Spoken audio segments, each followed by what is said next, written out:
chers élèves. Aujourd'hui, je vais vous présenter la deuxième partie de l'unité distribuée. Après avoir vu la distribution Tor, à savoir le contacteur, maintenant on va parler de H hors série. La problématique déjà posée dans la première partie, c'est que le contacteur ne permet pas de varier la vitesse d'un moteur.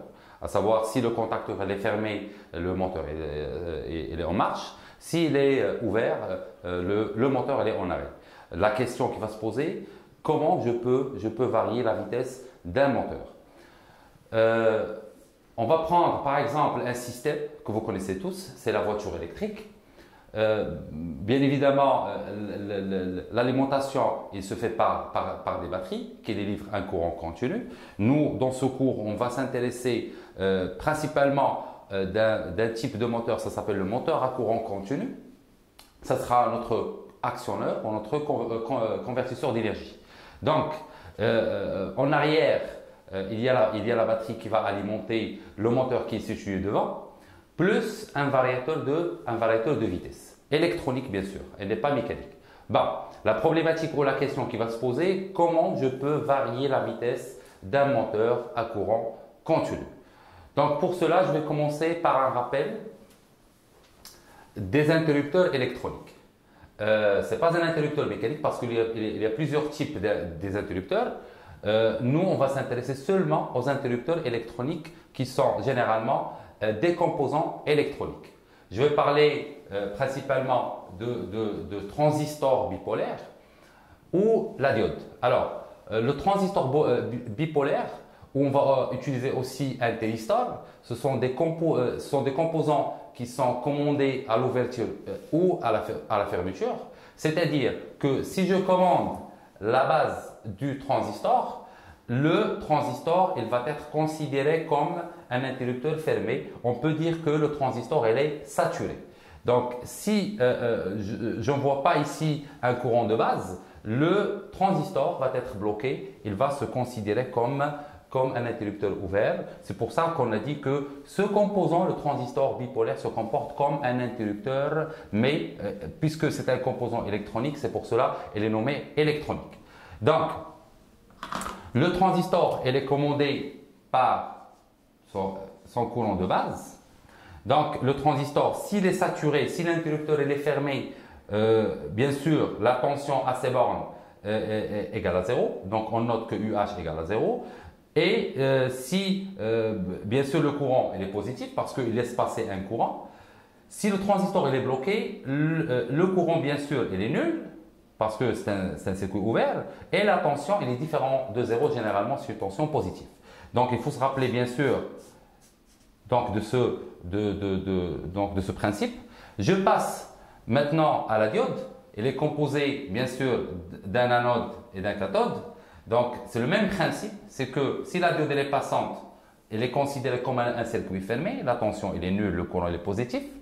S'il est bloqué, la tension, bien sûr, elle est négative, le courant elle est nul puisque c'est un circuit ouvert. Donc, la différence entre le transistor et la diode, c'est que, comme j'ai dit, le transistor elle est commandé à l'ouverture et à la fermeture.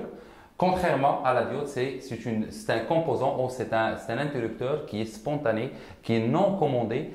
Si le courant il passe de l'anode vers la cathode, la diode elle est passante.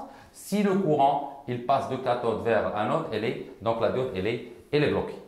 Alors, donc répondant à la question comment varier la vitesse d'un moteur à courant continu, on va utiliser ce qu'on appelle le H hors série. Donc le H hors série, c'est un convertisseur statique. Ça veut dire que c'est un variateur de vitesse électronique qui est situé dans l'unité distribuée, c'est-à-dire avant le moteur. Donc le H hors série, c'est un convertisseur continu, c'est-à-dire qu'il transforme une tension continue fixe en une tension continue qui peut être variable. Alors, il permet à partir d'une tension continue fixe d'obtenir une tension continue de valeur moyenne réelle. Voilà le montage ou le schéma de principe. Comme vous voyez ici, il y a le H sur H. Donc, je peux utiliser un thyristor, comme j'ai dit, un interrupteur commandé à l'ouverture ou à la fermeture. Ça peut être un transistor bipolaire ou un thyristor de type GTO. Alors, sur le schéma, il y a le thyristor. Il y a ici la diode.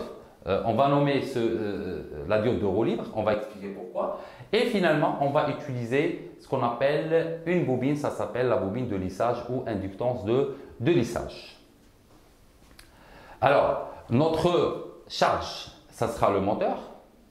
On va faire un rappel juste pour mieux comprendre le principe de fonctionnement de son montage. Alors, pour l'instant, entre 0 et T1, on va nommer généralement un temps, c'est-à-dire un intervalle de temps entre 0 et T1, on va commander le hacheur. Ça veut dire le hacheur elle est saturé, ça veut dire le transistor elle est saturé. Et la diode, ça sera bloqué. Donc cette commande, c'est nous qu'on va commander le hacheur. Et la diode, elle est ouverte spontanément. Donc si on fait l'analyse du montage, on va trouver que H elle est fermée, ça veut dire UH est égal à 0. Donc si on fait la loi des mailles, donc UC pardon, est égal à E, puisque UH est égal à 0. Donc si on veut calculer ou trouver UD, c'est l'inverse de UC. Donc on peut ajouter que UD est égal à moins E pour confirmer le principe de fonctionnement de la diode. Donc je reprends. UH est égal à 0 puisque H elle est fermée. UC d'après la loi des mailles est égal à E. Donc je remarque que ID est égal à 0, puisque la diode elle est bloquée. Et IS, c'est-à-dire le courant du transistor est égal à I, c'est le courant qui va passer dans le moteur. Donc, finalement, je vais faire la loi des mailles. Ici, UC est égal à UL plus UM est égal à E. Donc, UC est égal à UL plus UM. À savoir que UC est égal à UL plus RI plus E'. Je veux préciser seulement que cette tension, c'est la tension au borne de l'inductance qui est égale à l'inductance L fois la dérivée de courant par rapport au temps. Donc ça, c'est une relation que vous allez voir plus tard. Donc nous, on ne va pas s'intéresser à ces tensions puisque nous, l'intérêt, c'est comment varier la vitesse de cette charge qui est le moteur à courant continu. Alors, donc je précise que ce schéma équivalent, il est valable juste pour 0 et T1, donc l'intervalle qu'on fixe précédemment. Alors, entre maintenant T1 et T, avec T, c'est la période de hachage. Donc, on inverse, c'est-à-dire on ouvre le hacheur, H, et la diode devient passante. Ça veut dire que IS, puisque H elle est ouvert, IS est égal à 0. Donc, puisque la diode elle est passante, UC est égal à 0. C'est bon? UC, bien sûr, est égal à moins UD. Donc, si UD est égal à 0, automatiquement, ce UC est égal à 0. ID est égal à I, c'est le courant dans le moteur. Donc, c'est ici qu'il intervient le rôle de la diode. On suppose que la diode n'est pas présente. Déjà, le moteur, lorsqu'il est alimenté dans la première phase, il se charge en courant. Si on suppose qu'il n'y a pas la diode, le courant dans le moteur il va revenir vers le hacheur, il va détruire le hacheur. C'est pour ça qu'on met la diode qui va faire la continuité de courant dans le moteur et il décharge le moteur dans sa résistance ou dans la résistance de la bobine interne du moteur. Alors, cette phase, ça s'appelle la phase de roue libre. Donc, je reviens pour préciser que le rôle de la diode, ça s'appelle diode de roue libre. Donc, son rôle c'est protéger, son rôle, c'est protéger le hacheur. Donc, je peux noter que la diode de roue libre, alors son rôle, c'est protéger le HE.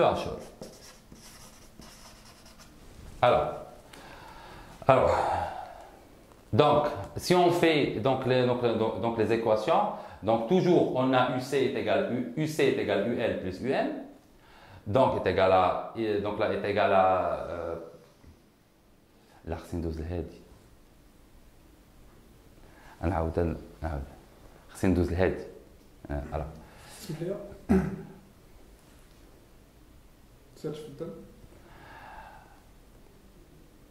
Donc, pour résumer les équations dans cet intervalle de temps, donc on trouve que UC est égal à toujours UL plus UM, maintenant est égal à 0. On a UC est égal à 0 est égal, d'après la loi des mailles, est égal L fois DI sur DT plus R fois I plus E'. Alors, toujours, je précise que cette tension, c'est la tension aux bornes de l'inductance L. Alors, donc, si on résume ces équations, on va trouver les chronogrammes suivants. Donc, on a dit que entre 0 et T1, donc on va noter ici T1, donc on va savoir pourquoi j'ai noté ici alpha T. Et on a UC est égal à E, on a UH est égal à 0. C'est bon? Donc, je peux revenir pour bien comprendre le principe. Entre 0 et T1, UH est égal à 0. Et entre T1 et T, UH est égal à E. Donc, c'est bien précisé ici. Donc, 0 et E. Donc, UC entre 0 et T1 est égal à E. Entre T1 et T est égal à 0. Après, voilà le courant dans le moteur. On va supposer que le moteur, pour la première phase, il va se charger en courant d'une façon linéaire. Après, entre T1 et T, il va se décharger dans la diode de roue libre. Alors, pour le courant dans le HE, on a dit tout à l'heure que entre 0 et T1 est égal à I, le courant dans le moteur. Et lorsque H est ouvert, le courant IS est égal à 0. Donc, pour la diode, si pour l'intervalle 0T1, la diode est bloquée, donc le courant est nul. Après, le courant dans la diode ID est égal à I. Donc, on prend ce chronogramme, on va le calquer ici. Alors, je passe maintenant aux tensions moyennes au bord de la charge. Donc, pour cela, je vais passer à un autre rappel pour le moteur.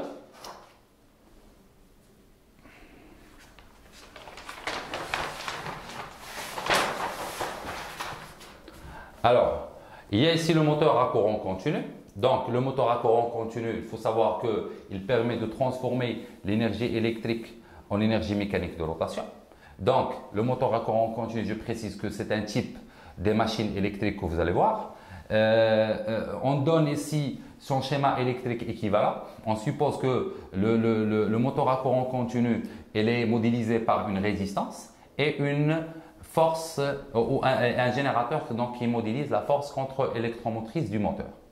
Donc, le moteur, on l'alimente avec une tension et un courant et il va nous délivrer une énergie mécanique de rotation caractérisée par une vitesse de rotation en tours par minute. Alors, U, ça s'appelle la tension d'induit. Donc, la tension d'induit, c'est-à-dire l'induit, c'est la partie mobile du moteur. I, c'est le courant d'induit. R, c'est la résistance de l'induit, toujours.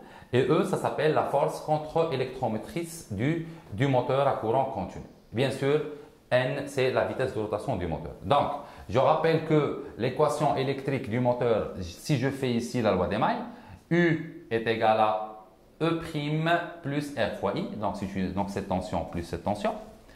Et il y a aussi une équation qui lie un paramètre électrique du moteur, c'est E' et un paramètre mécanique du moteur, c'est la vitesse. Donc, si on combine les deux équations, on va trouver que N est égal à U moins RI sur K. Donc avec K, c'est une constante du moteur. Donc ici, on remarque que la force contre-électromotrice, qui est en volts, elle est proportionnelle à la vitesse qui est en tours par minute. Et toutes ces explications, vous allez les voir, bien sûr, dans le cours du moteur à courant continu, dans l'unité convertir. Bon. On constate que pour varier la vitesse du moteur à courant continu, on va remarquer que K, c'est une constante. La résistance de l'induit du moteur, c'est une constante. Le courant dans le moteur, il est constant, puisque c'est un moteur à courant continu. Donc, il reste que pour varier N, il faut varier la tension qui alimente l'induit. Et bien sûr, il faut varier sa valeur moyenne. Alors, donc, je reviens sur l'équation de tout à l'heure. On a dit que UC est égal à L fois dI sur dt. Alors, puisque le courant il est constant, donc la dérivée va être nulle. Alors, R fois I plus E', donc il ne reste que UC est égal à R fois la valeur moyenne de I plus E'. Alors, il faut juste démontrer la relation que la valeur moyenne de UC est égale à alpha fois alpha fois. Alors, je rappelle ici la tension UC. Donc, on a dit que entre 0 et T1, donc UC est égal à E. Et entre T1 et T, donc la période, est égale à 0. Donc, par définition, valeur moyenne, par définition, est égale à la surface du signal occupé. Donc, la surface,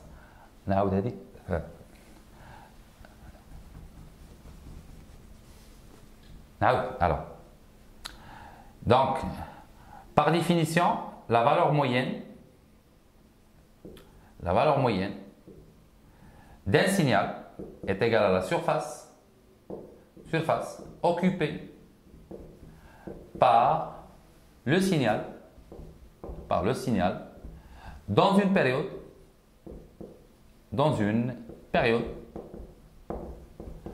bien sûr sur la période. Donc ça, c'est la définition de la valeur moyenne. Donc si on fait le calcul, donc il est noté UC moyen ou par exemple UC moyen. Donc ça, c'est donc les deux symboles de la valeur moyenne. Alors, donc si on calcule la surface, ici on va remarquer que la surface, c'est un rectangle. Donc si on prend la surface d'un rectangle, ça sera E fois T1. Bien sûr, sur la période, c'est T. Donc, UC moyen est égal à E fois T1 sur T. Alors, ce rapport, il est noté alpha. Ça s'appelle le rapport cyclique. Alors, le rapport cyclique, il est défini par le temps de fermeture de H, c'est-à-dire de transistor, sur la période. Donc, il faut remarquer que alpha, c'est toujours, elle est comprise entre 0 et 1. Donc, je reviens sur le slide pour bien, résumer le principe.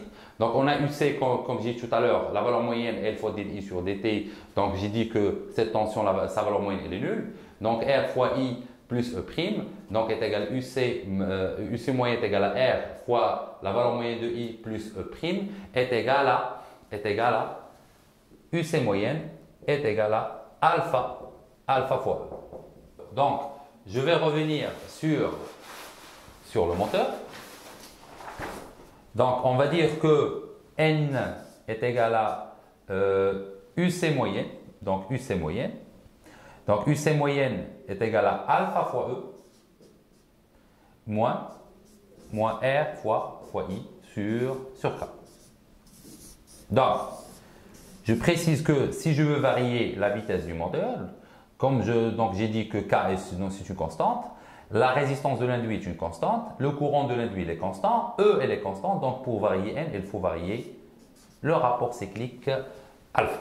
Donc, pour varier la vitesse du moteur à courant continu, on va dire que pour varier la vitesse du moteur à courant continu, il faut agir sur alpha, c'est-à-dire le rapport cyclique. Voilà, parce que la question qui va se poser aussi, comment je peux commander mon transistor. Donc, il y a deux circuits de commande, soit un circuit de commande à base de NE555, c'est un circuit intégré, ou soit à base d'un amplificateur opérationnel que vous avez déjà vu sur l'unité acquérir. Alors, vous remarquez ici que tout ce circuit, donc c'est pour commander le transistor. Voilà la diode de euro libre et voilà ma charge, c'est-à-dire mon moteur. Donc, sinon, il y a ce montage qui est à base de l'amplificateur opérationnel. Donc, il y a aussi le transistor, le hacheur. Et voilà la diode de euro libre et bien évidemment, la charge qui sera un moteur à courant continu. Alors, on va passer à une animation qui explique bien le principe de fonctionnement du hacheur. Donc, vous remarquez que la tension U, c'est-à-dire la tension UC entre 0 et T1 ou entre 0 et alpha T est égale à E, après est égale à entre alpha T et T, c'est-à-dire entre T1 et T est égal à 0. Donc, répondant à la question précédente que comment je peux varier la valeur moyenne de la tension de sortie d'un hacheur.